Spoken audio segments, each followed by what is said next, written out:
जय श्री कृष्ण मित्रों 21 जून 2021 सोमवार के दिन निर्जला एकादशी का महापुण्यदायिनी व्रत रहेगा। इस व्रत को जो भी स्त्री पुरुष श्रद्धा के साथ धारण करते हैं और इसको नियम पूर्वक करते हैं, उन्हें वर्ष भर की सभी एकादशियों के व्रत का फल प्राप्त हो जाता है। धर्म, अर्थ, काम और मोक्ष फल की प्राप्ति होती है। श्री हरि की कृपा से उनकी सारी मनोकामनाएं भी पूर्ण हो जाती है। तो मित्रों, पूरे वीडियो को आप ध्यानपूर्वक देखेंगे तभी इसका संपूर्ण फल आपको मिलेगा। तो मित्रों, आप सभी का बहुत बहुत स्वागत है आपके अपने ही चैनल एस्ट्रो गुरुजी में। मित्रों, यदि आपने अभी तक हमारे चैनल को सब्सक्राइब यदि नहीं किया हो तो अभी सब्सक्राइब कर लें और बेल आइकन को अवश्य दबाएं, जिससे हमारे अगले आने वाले नए वीडियो की नोटिफिकेशन सबसे पहले आपके पास पहुंचे। आप नित्य नई नई ज्ञानवर्धक जानकारियां व नित्य का राशिफल हमारे चैनल से प्राप्त करते रहें। तो हमारे सनातन धर्म में 24 एकादशी होती है। सभी एकादशियों का अपना अपना अलग महत्व होता है, लेकिन ज्येष्ठ मास की शुक्ल पक्ष की एकादशी तिथि को पड़ने वाली निर्जला एकादशी का विशेष महत्व धर्म ग्रंथों में बताया है। इस एकादशी में पानी पीना पूर्णतया वर्जित होता है। यही वजह है कि इस एकादशी को निर्जला एकादशी कहा जाता है। धार्मिक मान्यता ऐसी है, इस एकादशी का व्रत करने से वर्ष भर की सभी 24 एकादशियों के व्रत का फल प्राप्त हो जाता है। तो आइए अब हम जानते हैं निर्जला एकादशी का शुभ मुहूर्त क्या रहेगा और इसमें किन किन नियमों का आपको पालन करना चाहिए, जिससे इस व्रत का संपूर्ण फल आपको मिल सके। तो निर्जला एकादशी को धार्मिक ग्रंथों में भीमसेनी एकादशी या पांडव एकादशी के नाम से भी जानते हैं। इस बार यह एकादशी दिनांक 21 जून 2021 सोमवार को रहेगी। निर्जला एकादशी की तिथि 20 जून को शाम के 4:21 से आरंभ हो जाएगी। यह तिथि 21 जून को दोपहर 1:31 पर समाप्त होगी। उदयात तिथि होने के कारण 21 जून को ही यह व्रत मनाया जाएगा। निर्जला एकादशी के पारण का शुभ मुहूर्त 22 जून को प्रातःकाल 5:24 से आरंभ होकर के तो प्रातःकाल 8:12 तक का समय रहेगा। तो धर्म ग्रंथों के अनुसार व्रत करने वालों को गंगा दशहरा के दिन से ही तामसी भोजन का त्याग कर देना चाहिए। साथ ही इस दिन लहसुन प्याज मुक्त भोजन आपको ग्रहण करना चाहिए। रात्रि में भूमि पर आपको सोना चाहिए। ब्रह्मचर्य का पालन करना चाहिए। सभी से प्रेम पूर्ण व्यवहार करना चाहिए। अगले दिन ब्रह्म मुहूर्त में उठ करके सबसे पहले श्री हरि का स्मरण करें। इसके बाद नित्य कर्मों से निवृत्त होकर के अपने स्नान करने वाले जल में गंगा जल मिलाकर के तीर्थ देवताओं को प्रणाम करके स्नान करना चाहिए और उसके बाद आचमन करके इस व्रत का संकल्प श्री हरि के सामने आपको लेना चाहिए। फिर पीले वस्त्र पहन करके इसके बाद सूर्य देवता को एक तांबे के पात्र में गंध पुष्प अक्षत डाल करके अर्घ्य प्रदान करना चाहिए। सूर्य देवता को जल अर्पित करने के बाद भगवान विष्णु जी की पूजा पीले पुष्प, फल, अक्षत और दूर्वा और चंदन से आपको करना चाहिए।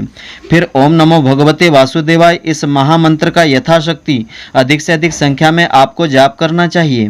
इसके बाद निर्जला एकादशी की व्रत कथा को पढ़ना चाहिए अथवा सुनना चाहिए।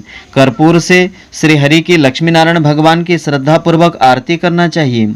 इस दिन निर्जला उपवास रखने का विधान होता है, लेकिन मन में कोई संशय हो तो आप किसी विद्वान आदि से सब परामर्श ले सकते हैं और द्वादशी के दिन शुद्ध पवित्र होकर के इस व्रत का पारण के समय में आपको करना चाहिए। तो सबसे पहले इस दिन आपको भगवान विष्णु जी को भोग अर्पित करना चाहिए। भोग में कुछ मीठा जरूर शामिल करना चाहिए। इसके बाद सबसे पहले भगवान का प्रसाद सभी को वितरित करें।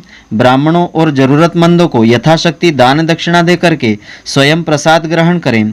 ध्यान रखें कि व्रत खोलने के बाद ही आपको जल का सेवन करना चाहिए। तो इस एकादशी को भीमसेनी एकादशी क्यों कहा जाता है?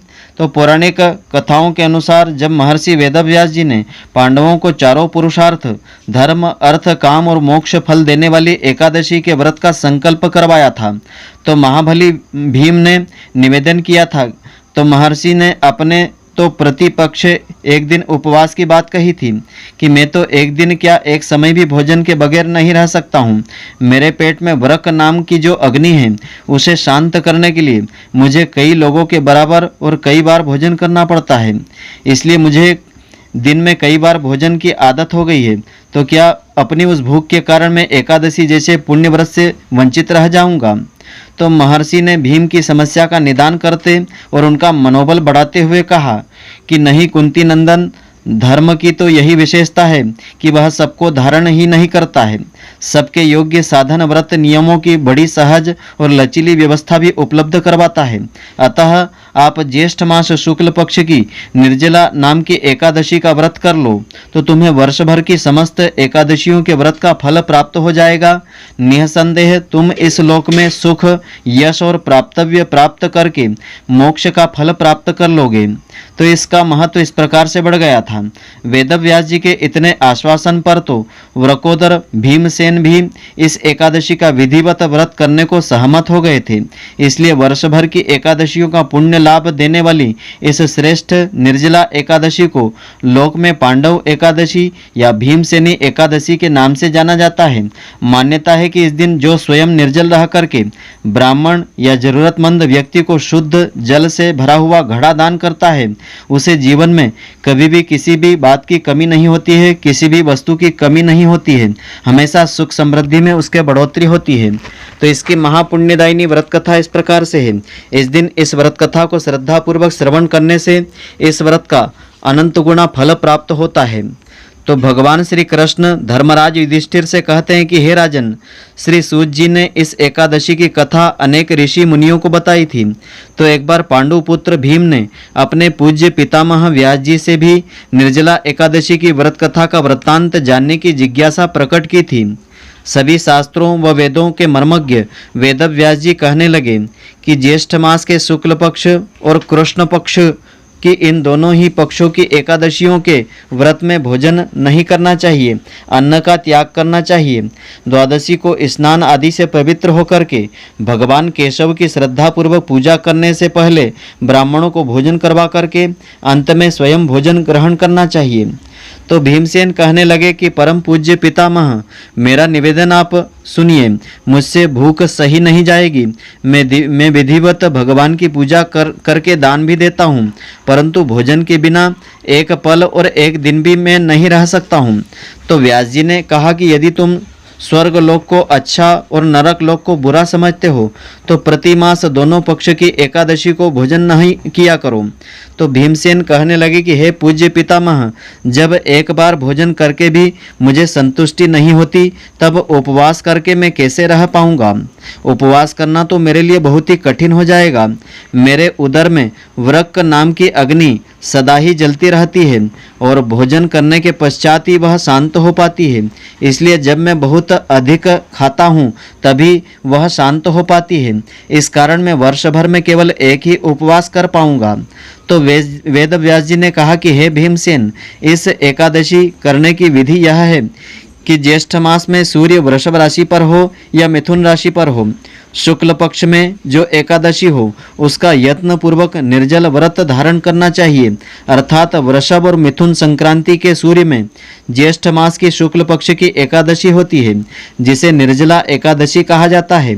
इसी कारण इसका नाम निर्जला एकादशी पड़ा हुआ है। तो इस दिन प्रातःकाल कुल्ला या आचमन करने के लिए मुख में जल डाल सकते हो, लेकिन आचमन में 6 माह से जल से अधिक जल नहीं लेना चाहिए। इसके अलावा और किसी प्रकार का जल इसमें वर्जित होता है। अर्थात व्रत रखने वाले सभी भक्त और विद्वान स्त्री पुरुष अपने मुंह में जल इस दिन नहीं डालें, अन्यथा व्रत इससे भंग हो जाता है। निर्जला एकादशी को सूर्योदय से लेकर के दूसरे दिन के सूर्योदय तक मनुष्य जल ग्रहण नहीं करें तो यह निर्जला एकादशी का व्रत पूर्ण माना जाता है। इसके बाद द्वादशी तिथि को सूर्योदय से पहले प्रभात काल में स्नान करके ब्राह्मणों को विधिपूर्वक अपनी शक्ति सामर्थ्य के अनुसार दान दक्षिणा देवें। यह सब कार्य पूर्ण करके जितेंद्रिय पुरुष ब्राह्मणों के साथ भोजन करें। तो प्रत्येक एकादशी का अपना अलग अलग महत्व धर्म ग्रंथों में बताया है। हे पुत्र, बड़े बड़े ऋषियों महर्षियों ने बहुत से शास्त्रों की रचना की है। यदि कलयुग में मनुष्य उन पर आचरण करे तो अवश्य ही उसे मुक्ति मिल पाती है। शास्त्रों में पुराणों का सार होता है, जिसमें दोनों पक्षों की एकादशियों के व्रत करने का महत्व भी बताया गया है। इसे ध्यानपूर्वक तुमको श्रवण करना चाहिए, इस पर मनन करना चाहिए। नियम पूर्वक एकादशी के व्रत को आपको धारण भी करना चाहिए। श्री वेदव्यास जी के वचन सुनकर के भीमसेन भयभीत हो गए और कांपते हुए कहने लगे कि मैं क्या करूं, मास में 2 व्रत तो मुझसे नहीं हो पाएंगे।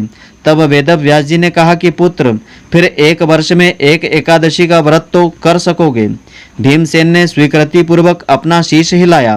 भीमसेन बोले कि हाँ, वर्ष में एक व्रत करने का प्रयत्न अवश्य करूँगा।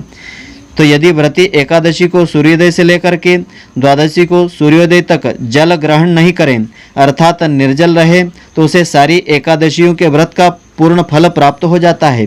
इस निर्जला एकादशी का फल 1 वर्ष की संपूर्ण एकादशियों के फल के बराबर होता है।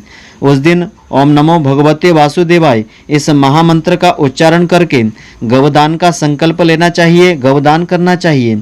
इस प्रकार वेदव्यास जी की आज्ञा के अनुसार भीमसेन ने इस व्रत को किया था।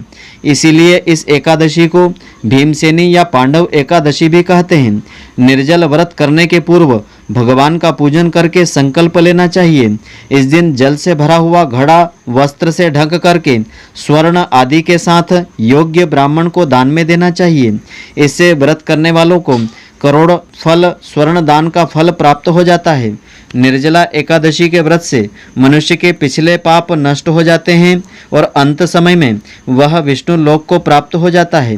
जो व्यक्ति इस दिन अन्न खाता है वह विष्णु भगवान की कृपा और पुण्य लाभ से वंचित रह जाता है।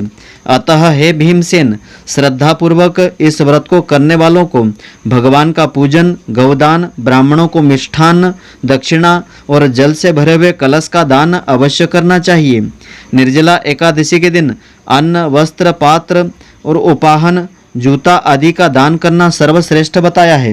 तो यह जो कथा है ब्रह्म वैवर्त पुराण से ली गई है। इसमें फलाहार का विधान इस प्रकार से है। इस दिन आम आदि का साकार लेना चाहिए। दूध, आम और उससे बने हुए पदार्थ, अन्य फल भी इसमें ग्रहण किए जा सकते हैं।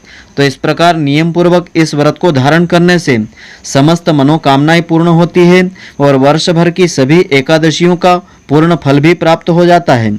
जो मनोकामना होती है वह श्री हरि की कृपा से पूर्ण हो जाती है।